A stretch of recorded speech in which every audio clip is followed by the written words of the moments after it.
Hello all. In this video, we are going to see about amalgamation in the nature of merger. The video contains meaning of amalgamation, types of amalgamation, conditions, pros of amalgamation, cons of amalgamation, and an example problem. Now let us see what is the meaning of amalgamation. An amalgamation is the combination of two or more companies into an entirely new entity. That is, two or more companies are wound up and a new company is formed to take over their business. All the combining companies are liquidated. For example, A Limited and B Limited amalgamate to form C Limited. Types of amalgamation. In amalgamation, there are two types. One is amalgamation in nature of merger, and another one is amalgamation in nature of purchase. Conditions.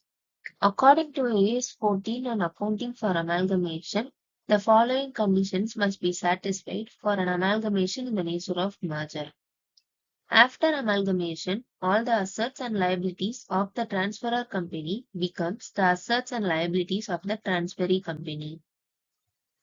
Shareholders holding not less than 90% of the face value of the equity shares of the transferor company become the equity shareholder of the transferee company by virtue of amalgamation.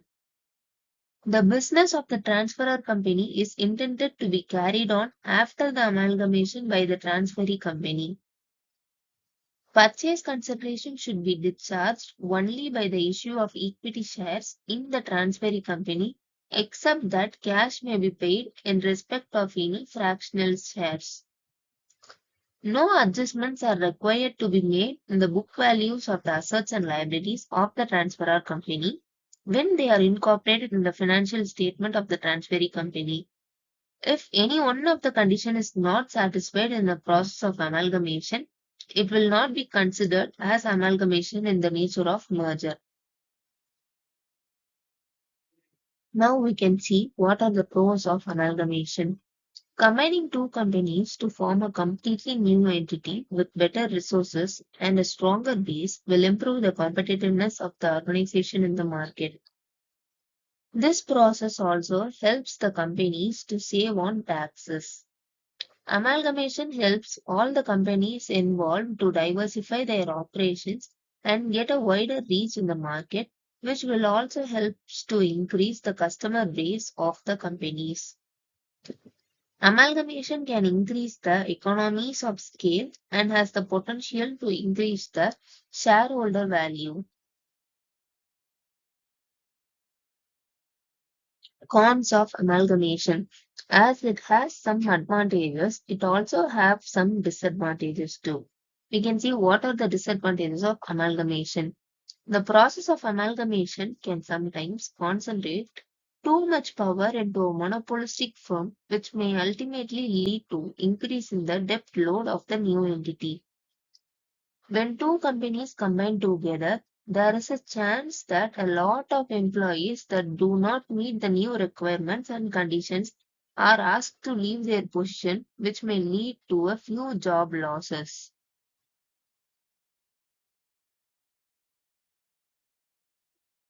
Now we can see an example problem. Ram Limited and Shyam Limited have agreed to amalgamate. A new company, Rajesh Limited, has been formed to take over the combined concern as on 31st December 2018. After negotiations, the assets of the two companies have been agreed upon as shown below. Balance sheet as on 31/12/2018. Liabilities, share capital, shares of rupees 10 each, 10 lakh and 5 lakh. Reserve fund 50,000. P&L account 50,000 and 50,000. Creditors 80,000 and 50,000.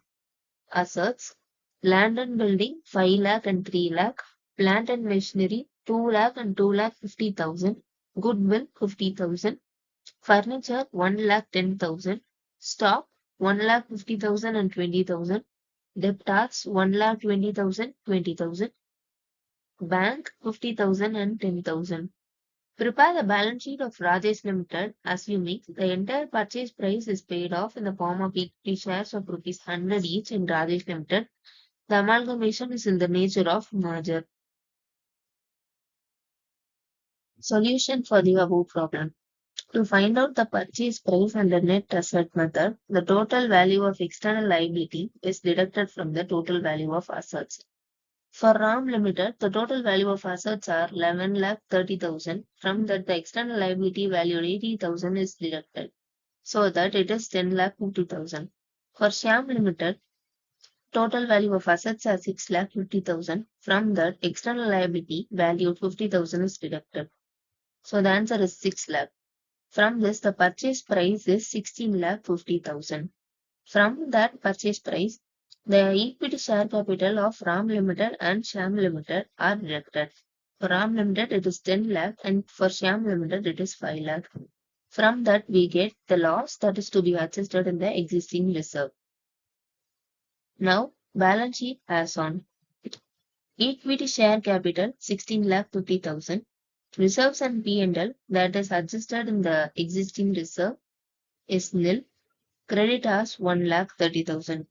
The total value of liabilities are 17 lakh 80,000. Assets, land and building 8 lakh, plant and machinery 4 lakh 50,000, goodwill 50,000, furniture 1 lakh 10,000, stock 1 lakh 70,000, debtors 1 lakh 40,000, bank 60,000, and the total value of assets are 17 lakh 80,000.